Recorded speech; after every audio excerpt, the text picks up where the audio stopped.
اور جو کچھ مجھ کو وقت پر موت دے گا پھر قیامت کے روز مجھ کو زندہ کرے گا، اور جس سے مجھ کو یہ امید ہے کہ میرے غلط کاری کو قیامت کے روز معاف کر دے گا۔ اللہم اغفر لی، اے میرے پروردگار مجھ کو حکمت عطا فرما اور مراتب قریب میں مجھ کو اعلیٰ درجے کے نیک لوگوں کے ساتھ شامل فرما، آمین۔ اور میری ذکر آئندہ آنے والوں میں جاری رکھ اور مجھ کو جنت نعیم کے مستحقین میں سے کر، آمین۔ اور میرے باپ کو توفیق ایمان کی دے کر اس کی مغفرت فرما کہ وہ گمراہ لوگوں میں ہے، اور جس روز سب زندہ ہو کر اٹھیں گے اس روز مجھ کو رسوا نہ کرنا، اس دن میں کہ نجات کے لیے نہ مال کام آئے گا نہ اولاد، مگر ہاں اس کی نجات ہوگی جو اللہ کے پاس کفر اور شرک سے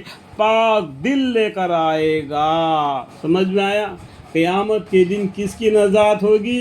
جس طریقے سے ماں کے پیٹ میں پیدا ہوتا ہے بچہ تو اس کا دل بالکل صاف ہو جاتا ہے، اس طریقے سے جو صاف دل لے کر جو اللہ کے پاس جائے گا اس کی معافی ہوگی۔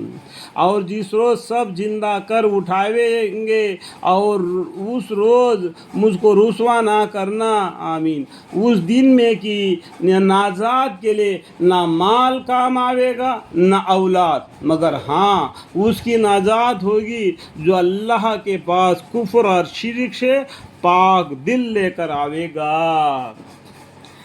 اور اس روز حد تراسوں یعنی ایمان والوں کے لیے جنت نزدیک کر دی جاوے گی، اور گمراہی یعنی کافی لوگوں کے لیے دوزخ سامنے ظاہر کی جاوے گی۔ جب نام عمل بانٹ دیے جاتے ہیں نا تو جنت اور دوزخ کا ایک باغیچہ، ایک گڑھا سامنے رکھ دیا جائے گا، جیسے کہ آج ہم ٹی وی میں دیکھ رہے ہیں نا دور دراز کی چیزوں کو، اسی طریقے سے دور رکھیں گے۔ جو دہینے ہاتھ والے ہیں وہ جنت کو دیکھ لیں گے، جو بائیں ہاتھ والے ہیں وہ جہنم کو دیکھ لیں گے۔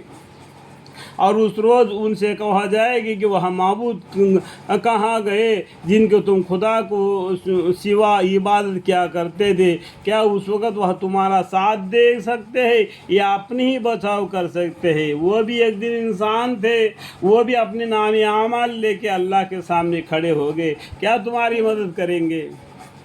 پھر یہ کہہ کر وہ معبودین اور گمراہ لوگ اور ابلیس لشکر، یعنی ابلیس کو بھی جو شیطان بولتے ہیں نا، اس کا نام سب سے پہلا ابلیس ہے، اس کے بعد میں مردود ہے، اس کے بعد میں شیطان ہے، ٹھیک ہے۔ قرآن اس طریقے سے 3 نامیں بتائے گئے، اور ابلیس کا لشکر سب کے سب دوزخ میں اندھے منہ ڈال دیے جائیں گے، اور کفار دوزخ میں گفتگو کرتے ہوئے ان معبودوں سے کہیں گے کہ بخدا بے شک ہم سریع گمراہی میں تھے جبکہ تم کو عبادت میں رب العالمین کے برابر کرتے تھے۔ جب کہیں گے جہنم میں جانے کے بعد جس کی عبادت کرتے تھے وہ بھی اور یہ بھی، تو اس ٹائم پر کہیں گے کہ تمہاری عبادت کر کے ہم نے جہنم کو پا لیا۔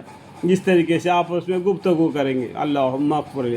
اور ہم کو تو بس ان بڑے مجرم نے جو کہ بانی ضلالت تھے گمراہ کیا، سو اب نہ کوئی ہمارا سفارش ہے کہ چھڑالے اور نہ کوئی مخلوق دوست ہے کہ ظالم خالی و دستوجی ہی کرے، سو کیا اچھا ہوتا کہ ہم کو دنیا میں پھر واپس جانا ملتا کہ ہم مسلمان ہو جاتے۔ کب کہیں گے؟ جہنم میں جانے کے بعد۔